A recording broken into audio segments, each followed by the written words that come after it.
आप देख रहे हैं इंडिया टाउन न्यूज, भारत की बात।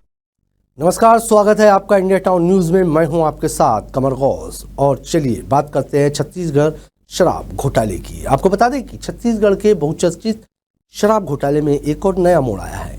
इस मामले में जेल में बंद अनवर डेबर ने विशेष अदालत में एक याचिका दाखिल की है, जिसमें उन्होंने 8 डिस्टिलरी संचालकों को भी आरोपी बनाने की मांग की है।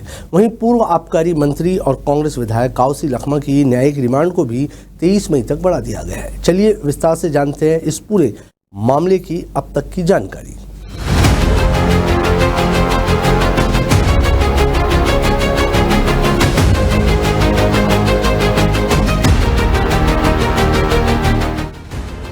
छत्तीसगढ़ के सबसे बहुचर्चित और विवादित मामले में शामिल शराब घोटाले में एक बार फिर नया मोड़ देखने को मिला है।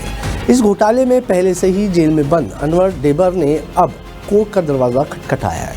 उन्होंने अपने आवेदन में 8 प्रमुख डिस्टिलरी संचालकों को घोटाले में शामिल बताते हुए उन्हें आरोपी बनाने की मांग की है। विशेष न्यायालय में दाखिल इस याचिका में अनवर डेबर ने आरोप लगाया है कि आर्थिक अपराध अन्वेषण शाखा यानी EOW को इस मामले में एक तरफ कार्रवाई करते हुए केवल उन्हें और कुछ चुनिंदा लोगों को ही आरोपी बनाया है, जबकि असली लाभ उठाने वाले डिस्टिलरी संचालकों को जांच के दायरे से बाहर रखा गया है। अनवर डेबर की याचिका में जिन डिस्टिलरी मालिकों का नाम है उनमें शामिल है Welcome Distillery, Bhatia Wine Merchant, Chhattisgarh Distillery, messrs Next Generation, Dikshita Ventures, Om Sai Beverage, Siddharth Singhania और मैसेज टॉप सिक्योरिटी डिस्टिलरी के संचालक अनवर डेबर का कहना है कि यदि इन सभी संचालकों की भूमिका की निष्पक्ष जांच की जाए तो घोटाले की असली परतें सामने आ सकती है। उन्होंने आरोप लगाया कि ये सभी कंपनियां सरकार और विभाग के सहयोग से अवैध रूप से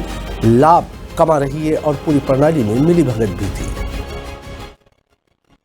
अब आपको यहाँ ये भी बताना जरूरी है कि विशेष न्यायालय ने याचिका पर दोनों पक्षों की दलीलें सुनने के बाद अगली सुनवाई की तारीख 23 मई तय की है। अदालत का कहना है कि इस गंभीर प्रकरण में किसी भी निर्णय से पहले सभी तथ्यों और साक्ष्यों को ध्यानपूर्वक परखा जाना आवश्यक है। उधर इसी शराब घोटाले में गिरफ्तार किए गए पूर्व आबकारी मंत्री एवं सुकमा से विधायक काउसी लखमा की न्यायिक रिमांड को भी 23 मई तक के लिए बढ़ा दिया गया है। लखमा पर आरोप है कि उन्होंने अपने पद का दुरुपयोग करते हुए शराब व्यापार में अनियमितताओं को नजरअंदाज किया और कथित तौर पर कई कंपनियों को लाभ पहुंचाया। लखमा को पहले ही न्यायिक हिरासत में भेजा जा चुका है और अब उनकी रिमांड अवधि को कोर्ट ने 14 दिनों के लिए और बढ़ा दिया है।